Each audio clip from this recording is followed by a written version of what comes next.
नमस्कार। लाडो लक्ष्मी योजना के लिए अप्लाई तो कर दिया, लेकिन लिस्ट में नाम ही नहीं आ रहा। अगर ये परेशानी आपकी भी है, तो आप बिल्कुल सही जगह पर हैं। आज हम इसी उलझन को सुलझाने वाले हैं, स्टेप बाय स्टेप। चलिए शुरू करते हैं। हाँ, ये सवाल बहुत से लोगों को परेशान कर रहा है। मतलब ऑनलाइन देखो तो फॉर्म एक्सेप्टेड या कंप्लीटेड दिखा रहा है, लेकिन फाइनल लिस्ट से नाम गायब। आखिर ऐसा हो क्यों रहा है? क्या गड़बड़ है? चलिए मिलकर पता लगाते हैं। देखिए, घबराने की कोई बात नहीं है। हम एक आसान सी चेकलिस्ट के जरिए इस प्रॉब्लम की जड़ तक पहुंचेंगे। एक एक करके हर चीज चेक करेंगे और देखेंगे कि दिक्कत कहाँ है और उसे ठीक कैसे करना है। तो चलिए शुरू करते हैं अपनी डायग्नोस्टिक चेकलिस्ट। तो आज हम क्या-क्या देखने वाले हैं? सबसे पहले प्रॉब्लम को ठीक से समझेंगे। फिर केवाईसी चेक, डेटा मैच और बैंक अकाउंट की बात करेंगे। और आखिर में ये जो पेंडिंग स्टेटस है, इसका असली मतलब क्या है, वो भी जानेंगे। तो सबसे बड़ा सवाल यही है कि ऑनलाइन स्टेटस कुछ और कह रहा है और फाइनल लिस्ट कुछ और। आखिर ये अंतर क्यों है? साफ है, एप्लीकेशन प्रोसेस में कहीं कोई रुकावट है। हमें बस उसी रुकावट को ढूंढना है और उसे हटाना है। ठीक है, तो हमारी चेकलिस्ट में सबसे पहली और सबसे जरूरी चीज वो है केवाईसी की जांच।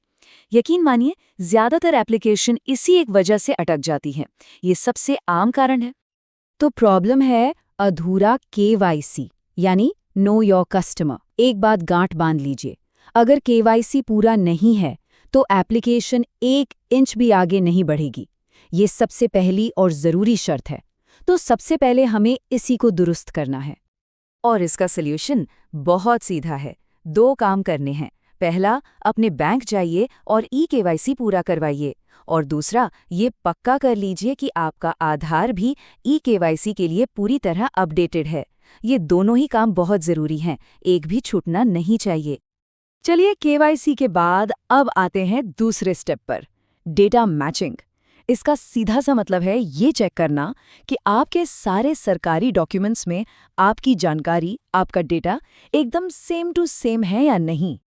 देखिए, दिक्कत क्या होती है। डेटा मिसमैच, मतलब रिकॉर्ड्स में जानकारी का मेल न खाना।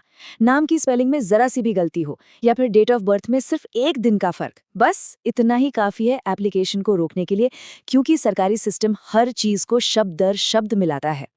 और ये बहुत ज्यादा जरूरी है। ध्यान से सुनिए, आपके परिवार पहचान पत्र यानी पीपीपी में जो आपकी जन्म तिथि लिखी है, बिल्कुल वही हूबहू आपके आधार कार्ड में भी होनी चाहिए। इसमें 1 दिन का भी फर्क नहीं चलेगा, बिल्कुल नहीं। और हाँ, बात सिर्फ परिवार पहचान पत्र और आधार की नहीं है। अपना आई कार्ड और जो स्कूल का सर्टिफिकेट होता है यानी डीएमसी, इन सब में भी एक बार अपनी डिटेल्स जरूर चेक कर लें। हर जगह नाम और जन्मतिथि एक जैसी होनी चाहिए, कोई कंफ्यूजन नहीं। ठीक है, अब बारी है हमारी चेकलिस्ट के तीसरे और आखिरी चेकिंग पॉइंट की। और ये सीधा जुड़ा है योजना के फायदे से, यानी आपके बैंक अकाउंट से। यहाँ प्रॉब्लम ये हो सकती है कि बैंक अकाउंट तो है, चल भी रहा है, लेकिन वो सरकारी स्कीम का पैसा लेने के लिए तैयार ही नहीं है, मतलब सही से कॉन्फ़िगर नहीं है। ये एक कॉमन टेक्निकल दिक्कत है और अच्छी बात यह है कि इसे आसानी से ठीक किया जा सकता है। ये दिक्कत जुड़ी है डीबीटी से।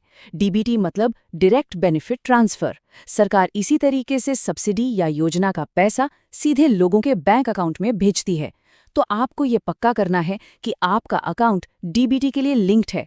अगर नहीं है या आपको पक्का नहीं पता, तो फौरन अपनी बैंक ब्रांच में जाकर बात करें। और आखिर में चलिए उस स्टेटस की बात करते हैं जो सबसे ज्यादा कंफ्यूजन पैदा करता है, पेंडिंग।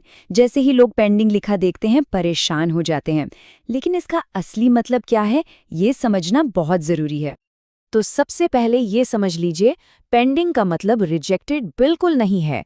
नहीं, इसका सीधा सा मतलब है कि आपकी एप्लीकेशन अभी प्रोसेस में है। अधिकारी आपके डॉक्यूमेंट्स को चेक कर रहे हैं, बस। ये जो वेरिफिकेशन है, ये पहले ब्लॉक लेवल पर होता है, फिर डिस्ट्रिक्ट लेवल पर। इस पूरे प्रोसेस में थोड़ा टाइम तो लगता है, तो यहाँ थोड़ा सब्र रखना पड़ेगा। जब तक ये पूरा नहीं हो जाता, तब तक स्टेटस पेंडिंग ही दिखाई देगा। तो एक बार फटाफट से पूरी चेकलिस्ट को दोहरा लेते हैं। क्या करना है? केवाईसी पूरा करें, बैंक और आधार दोनों का। सारे डॉक्यूमेंट्स में अपना डेटा मैच करें। बैंक अकाउंट को डीबीटी से लिंक करवाएं। और हाँ, अगर स्टेटस पेंडिंग है तो इसका मतलब है इन रिव्यू, तो थोड़ा इंतजार करें। उम्मीद है कि इस पूरी जानकारी से आपकी समस्या को समझने और सुलझाने में मदद ज़रूर मिलेगी। तो अब सवाल ये है कि इस चेकलिस्ट के हिसाब से अपने एप्लीकेशन को अप्रूव करवाने के लिए आपका अगला कदम क्या होने वाला है।